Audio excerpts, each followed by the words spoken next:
Continuamos a leitura, pessoal. Alcindo aqui do canal Audiobook do Quinho. Continuemos de onde nós paramos, tá? Estamos no intervalo do jogo.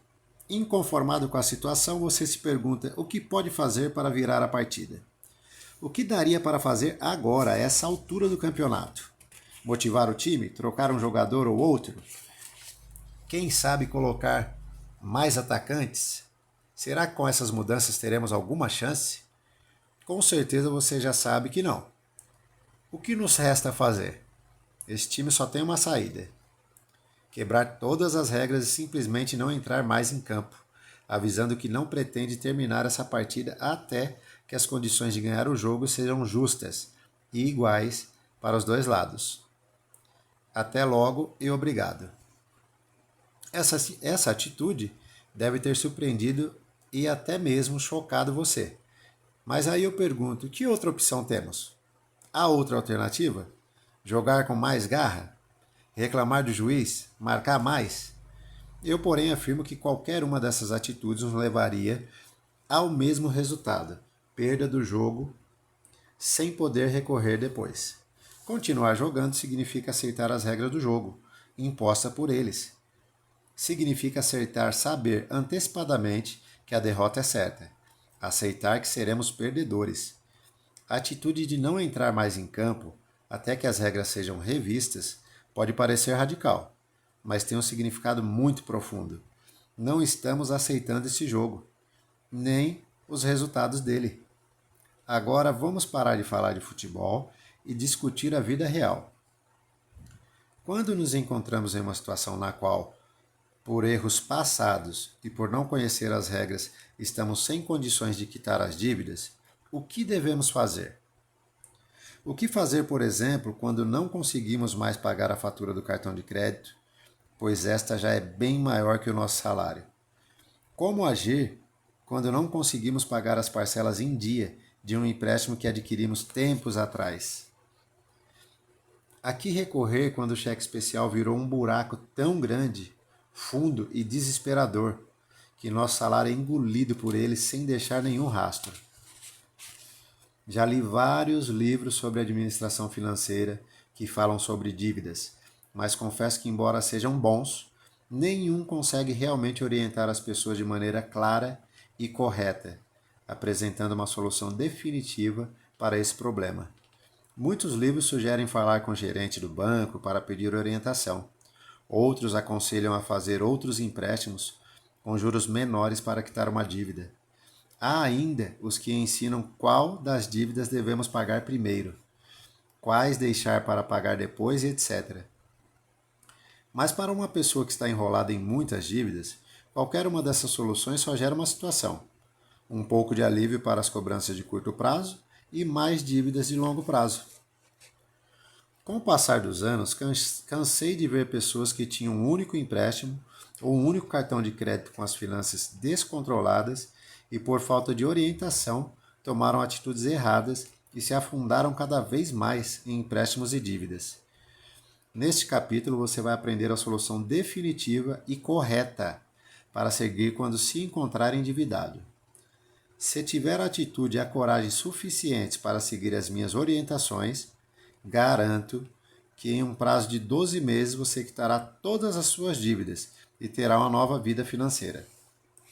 O método que ensino para resolver uma situação financeira complicada com dívidas, empréstimos, atrasos e cartões de crédito estourados é bem simples. Porém, seu sucesso depende da aplicação dele, passo a passo e integralmente. Está preparado para corrigir sua vida financeira de uma vez por todas? Então vamos começar.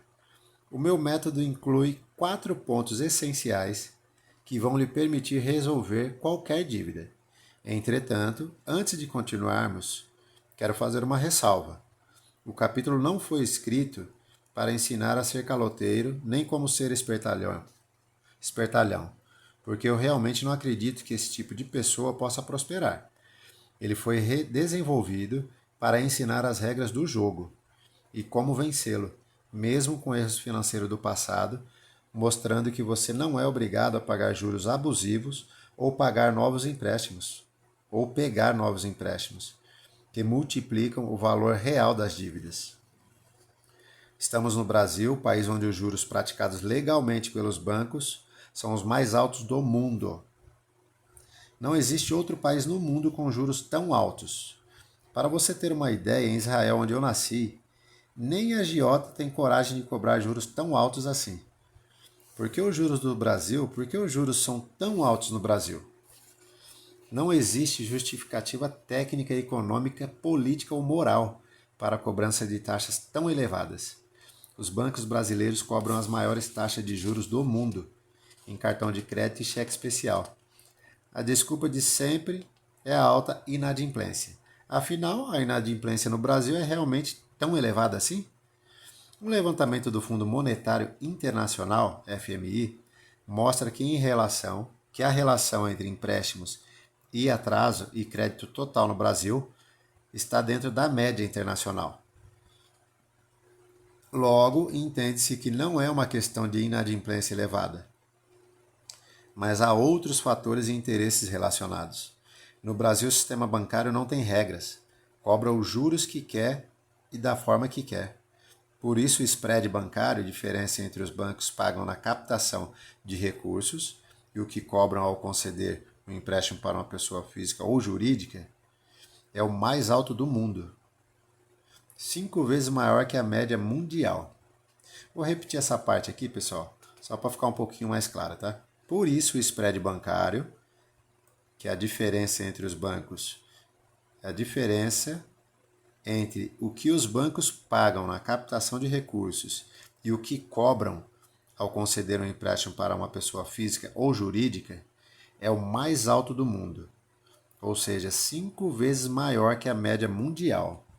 Dá para imaginar um negócio desse, pessoal? Tem um quadrinho aqui com uma comparação de spread e também de inadimplência, tá? Com relação a alguns países. Então, nós temos aqui no quadrinho, está escrito assim, países, spread e inadimplência. Brasil, 34,88% spread. Aqui é o tamanho da cobrança, tá, dos juros. Inadimplência ainda no Brasil, tá? 4,4%. Países emergentes, 6,55% é o spread cobrado. Olha o tamanho dessa diferença. Inadimplência nos países emergentes, 4%. Nos países desenvolvidos, o spread cobrado é de 3,16%. Olha o tamanho da queda mais uma vez. E a inadimplência é de 2%. O negócio é surreal, né, pessoal? Então, continuemos. No Brasil, praticamente não existe concorrência no mercado bancário. Os 5 maiores bancos, 2 estatais e 3 privados, possuem aproximadamente 93% das contas correntes e concentram 77% de todo o crédito no Brasil. Ou seja, mandam e desmandam no mercado. Não existe ou não se aplica limite de taxas de juros e os contratos de adesão são empurrados, pessoal, presta atenção, aos consumidores, que ficam sem chances de discuti-los. De fato, a concentração bancária com característica de cartel no Brasil já foi objeto de estudo do FMI. A falta da concorrência causa falta de opção ao consumidor e facilita o acordo entre os gigantes financeiros para decidir quanto desejam ganhar e assim impor qualquer taxa de juros que julgarem justa. É assustador tomar esse conhecimento, né, pessoal? Gostaria de deixar para você as únicas regras que precisam saber para sair das dívidas. Nos parágrafos adiante, vou detalhar cada uma dessas orientações. Se seguidas à risca, podem acabar com qualquer dívida sua em no máximo 12 meses, não importa quão grave esteja a sua situação. Então vamos para as 4 regras. Temos um quadrinho aqui escrito 4 regras essenciais para sair das dívidas. Regra número 1. Nunca peça orientação para os funcionários do banco. Regra número 2. Parta para o tudo ou nada. Regra número 3. O único empréstimo ficará sempre em apenas um único empréstimo. E a regra número 4, tenha controle emocional. Agora vamos detalhar ponto a ponto essas regras. Regra número 1, pessoal. Nunca peça orientação para os funcionários do banco. Parece um pouco estranho, porque são as primeiras pessoas a quem nós recorremos, né? Mas aqui, segundo o Ben, nós não devemos pedir orientação nenhuma para os funcionários do banco. Vamos descobrir junto o porquê? Então vamos lá.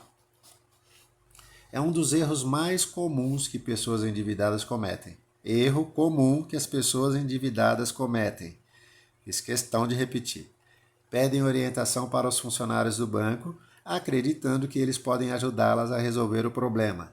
É uma atitude extremamente equivocada. Pensamos que eles têm conhecimentos verdadeiros e experiência para ajudar a resolver problemas financeiros. Desculpe-me, não quero decepcionar ninguém, mas eles não são capacitados para evitar que os seus clientes se endividem mais, tampouco para ajudar a resolver definitivamente o seu problema.